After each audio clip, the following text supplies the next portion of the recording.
हमारा संदेश कुछ हमें आगे ले जाने वाला हो, आपके देह प्रभावों की कुछ अमृत बूंदें हम सबको मिल सके, ऐसी कृपा हो सके। शुभ हो मेरे भगवान, शुभ हो आपका, शुभ हो। मेरे बहुत बहुत श्रद्धा और सम्मान के योग्य प्यारे धर्म संबंधियों, आज 4 भजन गाए गए। बहुत सुंदर भजन रहे। गाने वाले भी बहुत दिल से गाया सबने, तो गाने वालों का भी बहुत बहुत धन्यवाद है। और जिन्होंने भजन बनाए हैं उनका भी बहुत बहुत धन्यवाद है। शुभ हो सबका। आइए आज के, पिछली बार हमने देखा था कि आत्मा की जरूरतें कैसे महसूस करें। आत्मा तो है, ये तो भगवान ने समझाया है कि हमें चलाती तो आत्मा ही है भाई। हम शरीर का ध्यान रखते हैं, उसको सही रखने के लिए ठीक खाते पीते हैं, एक्सरसाइज भी करते हैं। आत्मा को भी जरूरत है हमें, हम केवल शरीर नहीं है, आत्मा भी है। तो पिछली बार देखा था कि आत्मा की जरूरतें कैसे महसूस करें। कब जरूरत महसूस होती है? जब इंसान अकेला हो जाता है। पहला तो ये होता है कि जब बिल्कुल कहीं किसी एक्सीडेंट में किसी टापू वापू पर रह जाए, कोई नहीं है, तो अकेलेपन में आत्मा को बहुत जरूरत होती है किसी के साथ की। अपनी खाने पीने की, भरण पोषण की आवश्यकताएं, जरूरतें, सुरक्षा की जरूरतें पूरी हों, तो उसके बाद इंसान का जरूर ध्यान जाता है आत्मा की तरफ। और उस समय वो क्या चाहता है? संबंध चाहता है किसी न किसी से। सोशल हमारा संबंध होना चाहिए, ये आत्मा की जरूरत है। हम बार बार भगवान कह चुके हैं कि ये आत्मा की जरूरत है। सामाजिक संबंध कोई हमारे शरीर की इतनी जरूरत नहीं है जितनी आत्मा की है। तो दूसरी जरूरत कौन सी आती है? अपने वजूद को जानने की। हम क्या है, क्यों आए हैं, हमारे आने का कोई कारण है, ये हम खोजने की कोशिश करते हैं। ये जरूरत आत्मा की है। आत्मा सोल ले जाती है हमको। ढकोसलों पे थोड़े दिन तो चल सकते हैं कि बाबा आदम थे और बीबी हवा थी, उनसे बने, मिट्टी से बनाया, थपकी दे करके किया, लेकिन उस पर पूरी जिंदगी नहीं कट सकती भाई। आदमी, हमारे आत्मा जो है वो जरूरत महसूस करती है कुछ सच्चा ज्ञान मिले। उसके बाद तीसरी जरूरत जो आती है, अपने जीवन का विश्लेषण। जब ये बातें होती हैं, हम सेफ महसूस करते हैं, खाने पीने की दिक्कत नहीं है, तो आदमी का अपने जीवन पे हमारा ध्यान जाता है पीछे। क्या किया है, किस काम ने नुकसान किया है, किस हानि परिशोध किया कि नहीं किया, गलत तो नहीं चला हूं जिंदगी में, उस तरफ ध्यान जाता है। और उसके बाद कुछ लोग जो है, चौथी जरूरत ये होती है कि जब ये हो गया तब ये लगता है कि हम कुछ पर सेवा करें, किसी दूसरों के लिए, अपने से निकल कर किसी दूसरे के लिए सेवा करें। उस स्टेज पर नॉर्मली बहुत कम पहुंच पाते हैं। भगवान का कहना है कि उस चौथी स्टेज पे बहुत कम पहुंचते हैं। नॉर्मली हम अपने में बिजी रहते हैं। तब ये देखने का क्या तरीका है? हमने किया तो सही, आत्मा के लिए सब किया, हमारी प्रगति हो रही है कि अवनति हो रही है, ये भी तो देखना पड़ेगा ना हमें। वो कैसे देखे? प्रगति, प्रगति मीन्स प्रोग्रेस। तो इस लफ्ज से हम सभी भली भांति परिचित हैं। हर व्यक्ति, हर मोहल्ला, हर शहर, समाज, देश प्रगति, उन्नति की तरफ बढ़ना चाहता है। हर कोई आगे बढ़ना चाहता है, तथा उसके लिए प्रगति मूलक क्रियाएं भी करता है। हम भी अपने जीवन सुधार में कोशिश तो करते हैं। नेता लोग जो हैं बड़े बड़े चुनाव में प्रगति की बात करते हैं, उसको जीतते हैं फिर। ये सब के सब भौतिक और आर्थिक प्रगति की बातें हैं। हमारे भगवान आत्मा के विज्ञानी हैं। वो कहते हैं हम आत्मा के डॉक्टर हैं। तो भौतिक प्रगति तो हम सभी जानते हैं, करते हैं, बता भी देंगे। तो पहले तो देखना पड़ेगा आत्मिक प्रगति है क्या हमारी, कि हम कर रहे हैं या नहीं कर रहे हैं। पहले आत्मिक प्रगति समझ लेना। तो वैसे तो बड़ी स्पष्ट धारणा है ये कि आत्मिक प्रगति क्या है, लेकिन लोग इसका बड़ा भारी भरकम आंसर चाहते हैं, घुमावदार। जैसे जीवन का भी है ना। जीवन बड़ा सरल है। जीवन हमारा बहुत सरल है। आत्मा भी सरल है, उसका ज्ञान सरल है। लेकिन हम उसको बहुत उलझा के सुनना चाहते हैं, उलझा के पेश करना चाहते हैं, सीधे नहीं, बहुत घुमावदार रखेंगे। तो इसमें आत्मिक जो तरक्की है, आत्मिक प्रगति है, वो भी कोई बहुत बड़ा वो नहीं है। हमें समझ में आ जाता है, लेकिन सरल सा आंसर नहीं चाहते, इसलिए आसान बता दो कि भाई आत्मा इस तरह से है, शरीर इस तरह से चलता है। तो मजा नहीं आया। इतने से में मजा नहीं आता है, इतनी आध्यात्मिकता बहुत थोड़ी लगती है। मगर बात इतनी सरल है तो उस पर बेकार का मुलम्मा क्यों चढ़ाए इतना गूढ़ होने का। भगवान कहते हैं हमारा कहना तो यह है कि इसका उत्तर तो आप सब जानते हो, लेकिन खुलकर बोलना नहीं चाहते।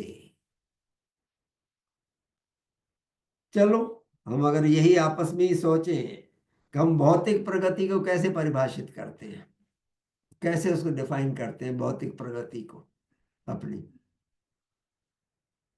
हर कोई बता देगा। आपने भी अपने मन में सोच लिया होगा कि भौतिक प्रगति हमारी क्या क्या हुई है।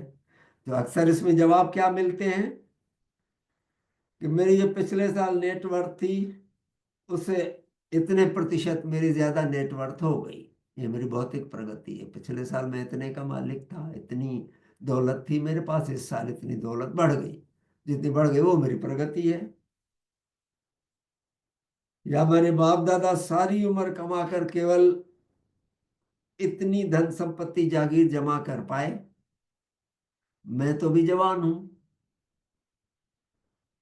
और उनसे ज्यादा दुनियावी सामान इकट्ठा कर चुका हूँ। ये हम भौतिक प्रगति में बताते हैं कि हमारे माता पिता तो छोटा सा मकान बना पाया, हमने बहुत बड़ा मकान बना दिया। और माता पिता के टाइम में तो कोई छोटी सी गाड़ी थी, हिंदुस्तान की, अपने इंडिया में जो दो गाड़ियां ही चलती थी। मैं आजकल 15 लाख की गाड़ी में चलता हूँ। तो ये मेरी भौतिक प्रगति है। या पूरे मोहल्ले में मैं पढ़ा लिखा हूँ, पढ़ा उसी स्कूल से हूँ जिसमें ये सब पढ़े हैं मेरे मोहल्ले वाले, लेकिन मैं सबसे ज्यादा अच्छा बोलने वाला हूँ, सबसे ज्यादा कमाता हूँ। पढ़ा लेकिन मैं इसी छोटे सरकारी स्कूल में हूँ। मगर देखो मैं कहाँ से कहाँ पहुंच गया। ये हम प्रगति बताते हैं अपने भौतिक, आगे बढ़े। ऐसे उत्तर और बहुत से मिल सकते हैं हम। तो मैं पूरा वर्ल्ड घूम लिया हूँ, मेरे फादर तो, मेरे दादा परदादा तो थोड़ा ही बाहर जा पाए थे। मैं हिंदुस्तान पूरा घूम लिया है, कोई कोना नहीं छोड़ा है। मैं जानता हूँ उन सब के बारे में। ये हमारी प्रगति है। कौन सी? भौतिक प्रगति। तो हर एक अपने पास प्रगति जो है उसको परिभाषित करने का कोई ना कोई पैमाना होता है। हम अपना बताते हैं कि हमने इतना कमाया, इतना बढ़ गए, इतना बैंक बैलेंस है मेरा, मेरी या इतनों से पहचान है। लीडर्स भी मेरा कहना मानते हैं। मैं एमएलए बन गया, मैं एमपी बन गया, बड़ा अफसर बन गया।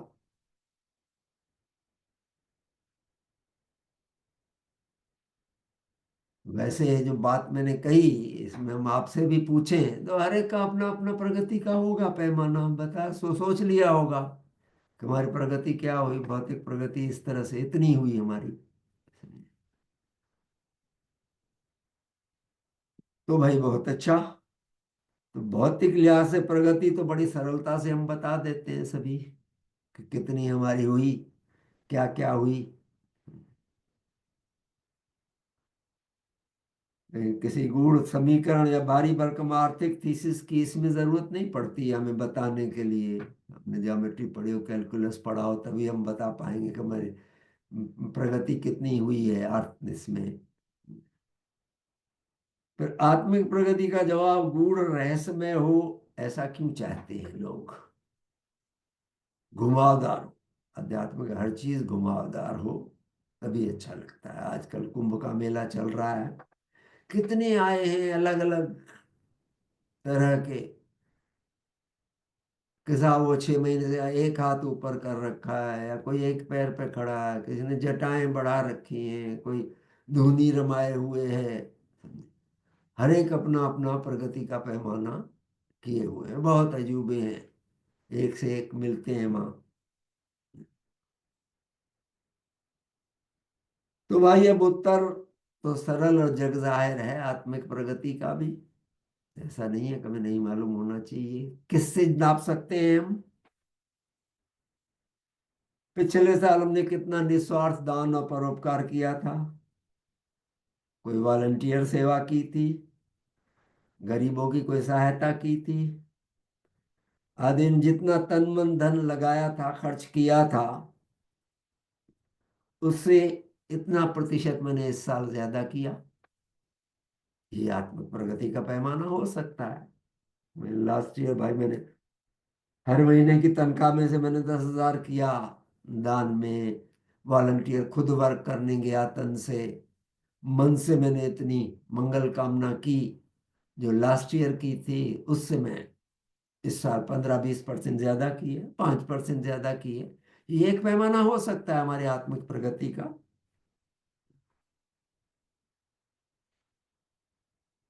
तो वो हमारे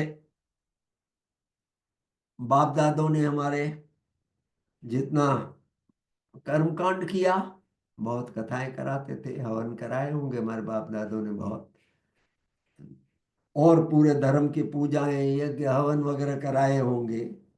लेकिन उसके साथ असली धर्म भी कमाया, लोगों की सेवा सहायता करके, दान पुण्य किया, तीर्थ करने जाते थे, स्कूल कॉलेज प्याऊ अनाथालय वृद्धाश्रम प्याऊ वगैरह ये वृद्धाश्रम वगैरह खोल करके या उनके खोलने और संचालन में योगदान देकर उन्होंने जितना किया, वो उनकी असली धार्मिक पूंजी है जो उन्होंने कमाई।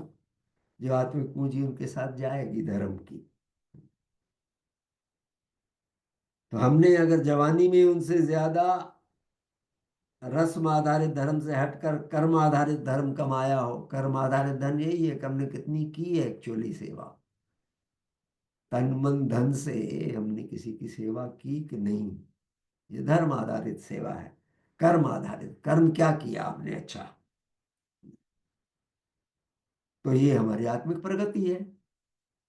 अगर बाप दादा से उनके उससे बढ़ करके हमने कुछ और किया है, यानी पूरे मोहल्ले में हमने कहा ना सबसे ज्यादा सत्य ज्ञान उपार्जन की आकांक्षा है हमारे अंदर, तो सबसे ज्यादा शुभ की राह पर जीते हैं, सबसे ज्यादा निस्वार्थ दान देते हैं, सबसे ज्यादा विनीत और आत्मिक रूप से सरल हैं।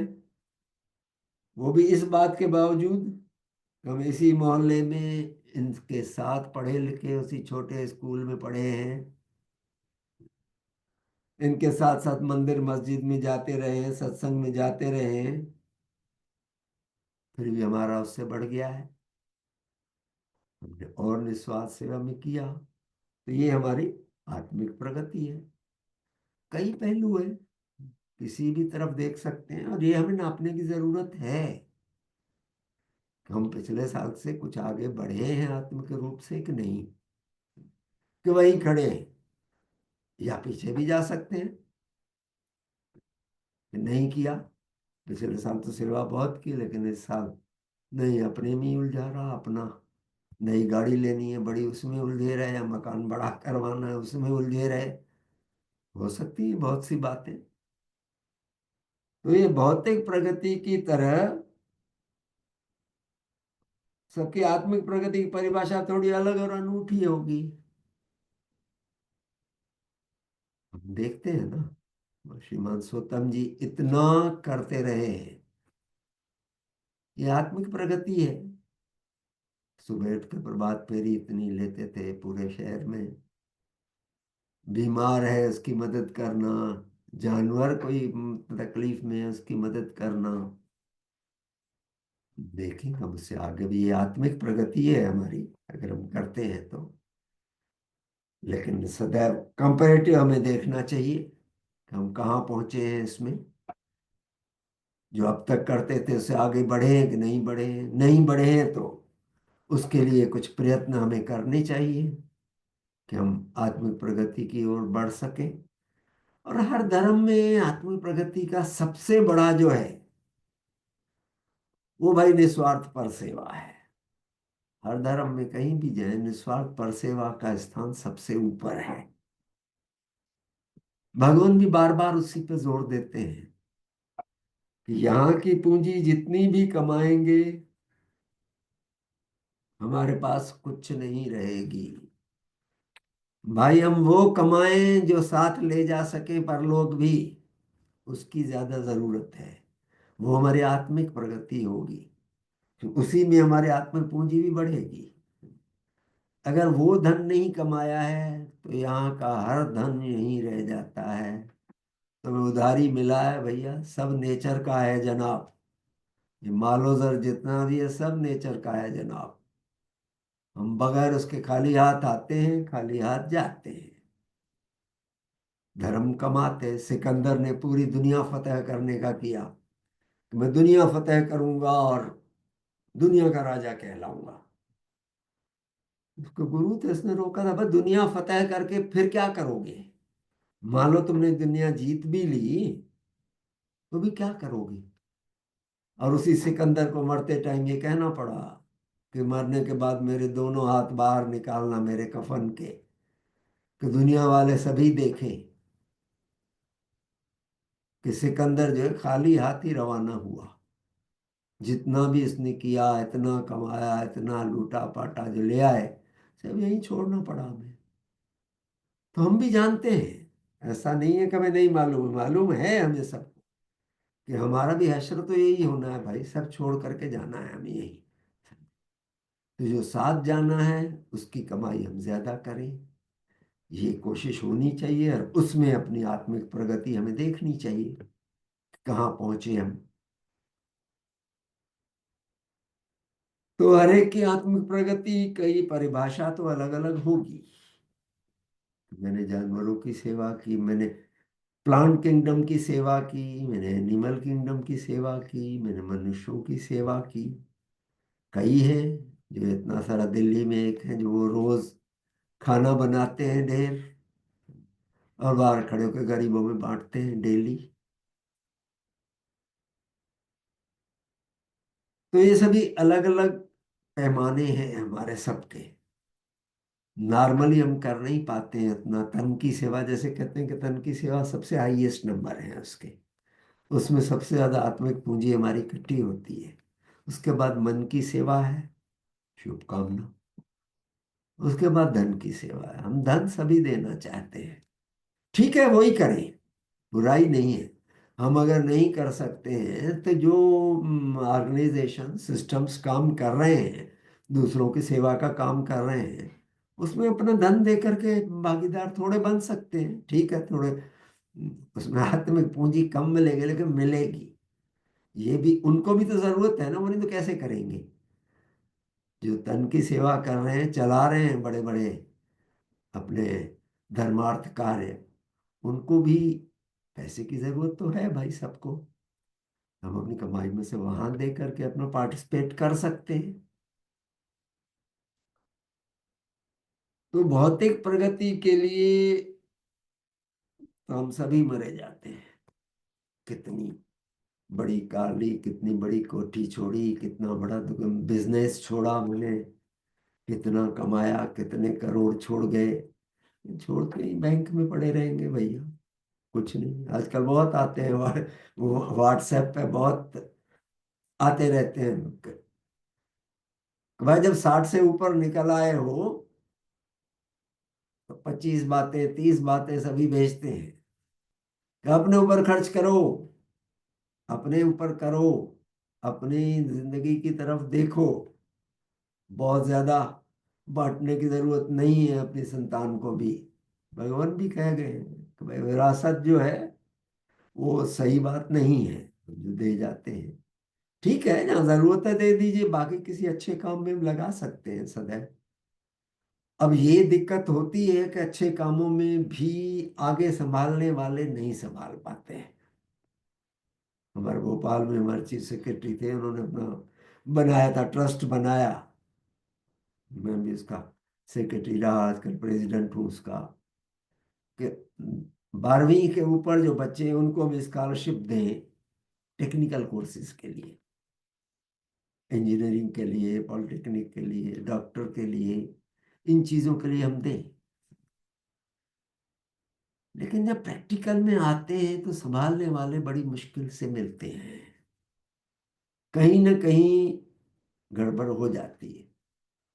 फिर भी लेकिन करना तो पड़ेगा ना, भगवान भी अपना दे गए, ट्रस्ट को दे गए ना। हुई गड़बड़ी उसमें देख रहे हैं हम सभी, लेकिन उसके मारे भी ऐसा तो नहीं है कि भगवान छोड़कर चले गए कि नहीं किसी को न दे, मैं अपने किसी को दे जाऊं। ये तो नहीं किया ना।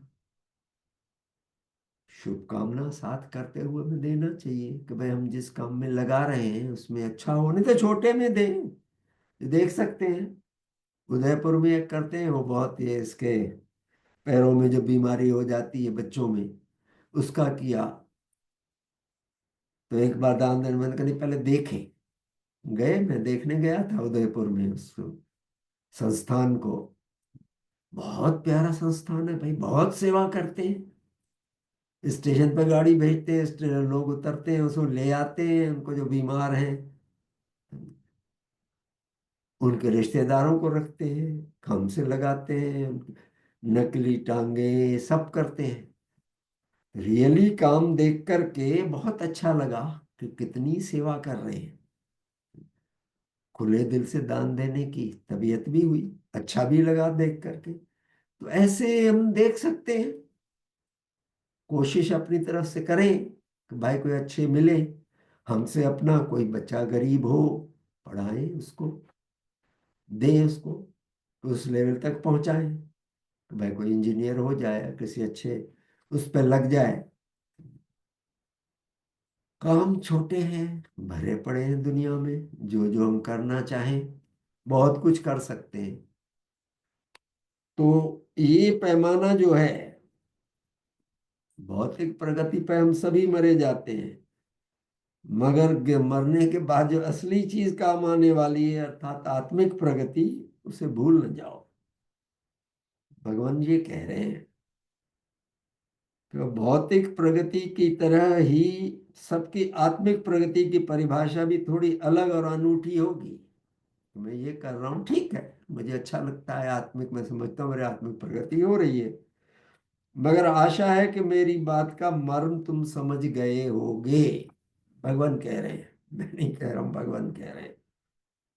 भौतिक प्रगति के लिए तो सभी मरे जाते हैं, मगर मरने के बाद जो चीज असली काम आने वाली है अर्थात आत्मिक प्रगति, उसे भूल न जाओ। आत्मिक प्रगति ही हमें आत्मिक पूंजी देगी, जो हमें मिली हुई है उसको हम बढ़ा सकते हैं आत्मिक प्रगति से। और आत्मिक प्रगति अपने बच्चों के लिए, अपने समाज के लिए और अपने दीर्घकालीन भले के लिए आत्मिक प्रगति को अपनाओ। बड़ा क्लियर कह रहे हैं भगवान कि इसको अपनाओ, उसे कल पर मत टालो कि आगे चल के करेंगे। थोड़ा करते चले, ठीक है, ज्यादा अगर है तो ज्यादा कर सकते हैं, लेकिन नहीं है तो थोड़ा तो करें। अपने बच्चों में भी ये डालना चाहिए कि निस्वार्थ पर सेवा की भावना उनमें जरूर डालनी चाहिए, थोड़ा बहुत सेवा करना सीखें। अब वो कुछ भी हो सकता है, छोटे काम भी हो सकते हैं। घर में संवार के रखी चीजें वो भी सही चीज है। बाहर कहीं पत्थर बीच में पड़ा है, हटा दें, कोई गिरेगा, केले का छिलका पड़ा है उसे हटा दें एक साइड में, ये भी सेवा है, निस्वार्थ सेवा है। हमें तो नहीं मालूम कौन गिरेगा उस पर। तो भगवान कहते हैं कि आत्मिक प्रगति को अपनाओ, से कल पर मत टाल दो। खुद भी आत्मिक प्रगति करो और अपने घर परिवार समाज देश को भी आत्मिक रूप से प्रगतिशील बनाओ। ऐसी है भगवान की शुभाकांक्षा हम सब लोगों के लिए। तो जरूरत बहुत है, कोशिश कर सकें हम अपने को आगे बढ़ाएं, आत्मिक प्रगति की ओर ध्यान दें। मैं ये नहीं कहता हूं कि भौतिक प्रगति जरूरी नहीं है, वो भी है, अच्छे रहने के लिए भौतिक प्रगति भी करनी पड़ती है हमें।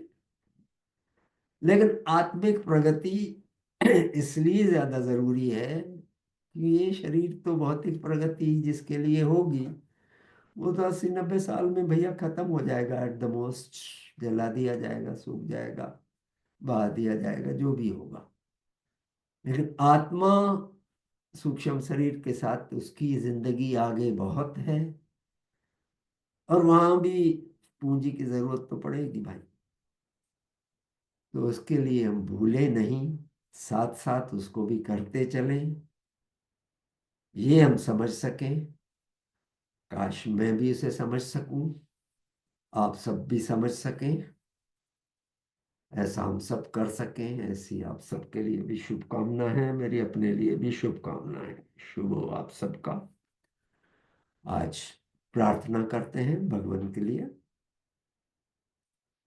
परम पुण्य भगवान जिनकी शिक्षा को हम बैठ करके आपस में बांट रहे हैं, सुन रहे हैं, हे भगवान आपका शुभ हो, आपका हर प्रकार से शुभ हो। आप खुद ही आज्ञा दे गए हैं कि तुम्हारा मंगल चाहूं निश दिन, तुम्हारे शुभ में ही सुख पाऊं। तो ये हमारा वेद वाक्य होना चाहिए, ये हमें सदैव याद रहना चाहिए कि हम भगवान के लिए शुभकामना करते रहें सदैव। शुभकामना सबको चाहिए, क्योंकि ये गलतफहमी हम न पालें कि भगवान तो सबसे हाईएस्ट श्लोक में, उनको शुभकामना की क्या जरूरत है। नहीं, जरूरत है, सबको जरूरत है। भगवान आपका शुभ हो, सबका शुभ हो। आपके श्रद्धेय माता पिता, दादा दादी, नाना नानी और सभी तम पूर्वजों का शुभ हो, जिनसे आपको ऐसे जीन्स मिले कि आप देवात्मा बने, हम सबका भी उद्धार किया। शुक्रगुजार हैं आपका, हर तरह से उनका भला हो, आपकी संतान का, आपके प्रियजनों का, आपके सामाजिक जनों का, सबका मंगल हो, शुभ हो। हमारे अपने माता पिता, दादा दादी, नाना नानी, सबका शुभ हो। बच्चों का भी शुभ हो, काश वे भी सभी आपसे अधिक से अधिक भगवान आपकी शिक्षा से जुड़ पाए, ऐसी शुभकामना है कि वो भी आगे बढ़ पाए। इसमें हमारा मिशन है, भगवान ने देश समाज के बाद जो हमारे लिए मिशन, सद्धर्म बोध मिशन खोला है, जो अम्ब्रेला ऑर्गेनाइजेशन है, जो हमें देता है, जूम दे रहा है, हम उसके एक अंग है। शुभ प्रभात, उसका भी शुभ हो, मिशन का भी शुभ हो, हम उसके लिए भी सेवाकारी हो सकें, ज़्यादा से ज़्यादा उसमें पार्ट ले सकें, उसके शुभ के लिए कामना करते रह सकें। हमारे धर्म साथियों में वृद्धि हो, सब तक ये ज़्यादा से ज़्यादा पहुंच सके, आपके प्रभाव पहुंच सके। और ये सही है, श्रीमद चंद्रगुप्ती जी जो कहते हैं कि काश ऐसी कोई व्यवस्था हो सके कि अनाधिकारी आत्मा भी अधिकारी बन सके। हालांकि है बड़ा मुश्किल है, क्योंकि नेचर में दोनों है, विकासकारी शक्तियां भी हैं, विनाशकारी शक्तियां भी हैं। तो विनाशकारी, अब ठीक है, बहुत लंबा है नेचर, हमारा जीवन तो बहुत छोटा है इस मामले में। काश ऐसा हो सके तो बहुत बड़ी बात होगी। हमारे सभी धर्म साथियों का भी शुभ हो, आप सब सुनने वालों का भी शुभ हो। हम ज्यादा से ज्यादा सेवा कर सके, हमारे जीवन से अधिक सेवा निकल सके भगवान। आपकी शिक्षा को पाकर हम अधिक से अधिक आत्मिक प्रगति भी कर सके भौतिक के साथ, ऐसा हो सके। शुभ हो आपका। भगवान देवात्मा की जय। भगवान देवात्मा की जय। भगवान देवात्मा की जय। भगवान देवात्मा की जय। सबका शुभ हो, सबका मंगल हो। शुभ हो। शुभ हो, शुभ हो श्रीमान जी, बहुत बहुत धन्यवाद, बहुत बहुत धन्यवाद। मैं आज साधन तो नहीं सुन सका बीच में, और बीच बीच में चरमस भी होती रही, लेकिन बाद में सुनूंगा मैं इसकी रिकॉर्डिंग सेव करके। लेकिन मैं फिर भी बहुत बहुत शुभ हो, बहुत ही हमारा सौभाग्य है हमें भगवान देवात्मा के श्री चरणों में आने का, उनकी अद्वितीय, उनकी महान शिक्षा को बौद्धिक रूप में जानने का, समझने का, आत्मसात करने का, औरों तक पहुंचाने का हमें इतना बड़ा सौभाग्य मिला है। काश हमें हमारे अपने सौभाग्य की सच्ची शिक्षा, सच्चा बोध हो सके, और हम अपने इस बोध को और अधिक सुदृढ़ कर सकें, सशक्त कर सकें, स्थायी बना सकें। भगवान की अपार कृपा जो हम पर निरंतर बरस रही है, उसका सदुपयोग करने के योग हो सकें। सबका शुभ हो, सबका भला हो, हमारे शुभ परिवार का शुभ हो, हम सब में उच्च मेल आए, उच्च एकता आए, उच्च प्रेम आए, हमारी ये मंगल यात्रा सदा सदा चलती रहे, और सारे मनुष्य जगत को इस मंगल यात्रा में जुड़कर सच्चा आत्म कल्याण लाभ करने का सौभाग्य मिले। भगवान की जय तभी है जब सारे विषय में उच्च में ला सके, और हम उसके लिए कुछ ना कुछ अपनी ओर से जितना हम योगदान देने के योग हैं उतना योगदान दे सकें। भगवान की प्रसन्नता बन सके, उनको आघात देने से बच सकें। सबका शुभ हो, सबका भला हो, सबका मंगल हो, सबका कल्याण हो। आपका श्रीमान जी शुभ हो, सब प्रकार से शुभ हो, आपका स्वास्थ्य ठीक रहे, आप देर तक हमारे सिरों पर विराजमान रहे, आपके स्नेह की छत्र छाया में आपके द्वारा परलोक संदेशों को सुनने का, आपके अनुभवों को सुनने का, समझने का, जानने का जो हमें सौभाग्य मिलता है, ये अधिक से अधिक देर तक हमारे साथ सुरक्षित रह सके। सबका शुभ हो, हमारे शुभ परिवार का शुभ हो। सबका बहुत बहुत धन्यवाद। आज आपकी ड्यूटी आज मैंने निभाई। शाम के जी जी, धन्यवाद शिवा जी, अब बहुत बहुत अगले धन्यवाद। बुधवार को तो नहीं हो सकता बहुत क्योंकि बहुत मैं इस बीच में निकल जाऊंगा इंडिया के लिए। जी तो अब वहाँ होपफुली शिविर में मुलाकात होगी ज्यादा से ज्यादा सभी धर्म संबंधियों से। जी जी, तो आप कब प्रस्थान कर रहे हैं शिवा जी, कब आ रहे हैं? मैं 11 को निकल रहा हूँ यहाँ से, कल बुधवार को। अच्छा अच्छा, अच्छा जी, तो उस ठीक दिन है। फ्लाइट में तो रहूंगा। आप फिर तो आप फिर साधन करवा सकेंगे बीच में, जब तक हाँ, आप बीच आते में हैं? किसी और को देने पड़ेंगे, मेरा चूँ वो ट्रेवल में रहूंगा ना तो भरोसा नहीं रहता कहाँ हूँ। हाँ, वो तो ठीक है जी, ठीक है, हाँ, बहुत बहुत पर धन्यवाद जी, उम्मीद है वहां बहुत से बहुत लौट धन्यवाद करके श्रीमान फिर जी, ये सादर सिलसिला चालू प्रणाम, करेंगे। बहुत बहुत धन्यवाद। जी जी, धन्यवाद। धन्यवाद श्रीमान जी। शुभ हो आपका, बहुत बहुत शुभ हो। बहुत अच्छा साधन कराया हमें, और भी कुछ जानने का मौका मिला सेवा के भावों को ज्यादा से ज्यादा करने का। तो मेरी शुभकामना है यही कि हम आगे बढ़ें, मैं भी आगे बढ़ूं। और आज शीनू की बेटी का जन्मदिन है, बड़ी का, राही का। तो उसके अच्छा। लिए मुझे स्कूल में भी जाना है, उसने कुछ पैसे भेजे हैं जो स्कूल में बच्चों को सामान देना है, और साथ में कुछ नीति शिक्षा का भी करूंगी। तो मुझे आपका आशीर्वाद चाहिए, और वो बेटी के लिए शुभकामनाएं उसके चाहिए लिए आपसे। शुभकामनाएं, बहुत आपका ये एफर्ट शुभकारी हो ज्यादा से ज्यादा। अच्छा हो। किसका, लंदन वाली बेटी? हाँ जी, राही का, उसकी बड़ी बेटी का जन्मदिन है आज। अच्छा। 6 साल की हो ओके गई। ओके, बड़ी उस दिन दोनों देखी थी मैंने बेबीज उसके वीडियो हाँ कॉन्फ्रेंस जी। में। ठीक है। 6 साल शुभ। की हो गई आज वो। हैं? 6 साल की होगी बड़ी 6 बेटी। साल की हो गई, ठीक है। हाँ जी। बच्चे बढ़ते चलते हैं, हम बूढ़े होते चलते हैं, ठीक है, दुनिया का नियम है। हम बुजुर्ग होते जाएंगे, बच्चे बढ़ते चलेंगे। शुभ हो हाँ, उनका, उनके शुभ हो बच्ची का भी। उनके लिए शुभकामना कराओ, आगे बढ़े बच्चे, मिशन में उनको भी कुछ भगवान की ज्योति मिले, काश शक्ति मिल मिले। सके सबको। ये हमें रोज शुभकामना करनी चाहिए कि जुड़ सके बच्चे हमारे, जुड़ सके, हाँ उनको जी, ऐसे हाँ जी, हालात मिले कि जुड़ सके। जुड़ सके। हाँ जी, तो शुभ हो। ठीक है, तो इजाजत ले। शुभ हो धन्यवाद सब। श्रीमान जी, बहुत बहुत धन्यवाद।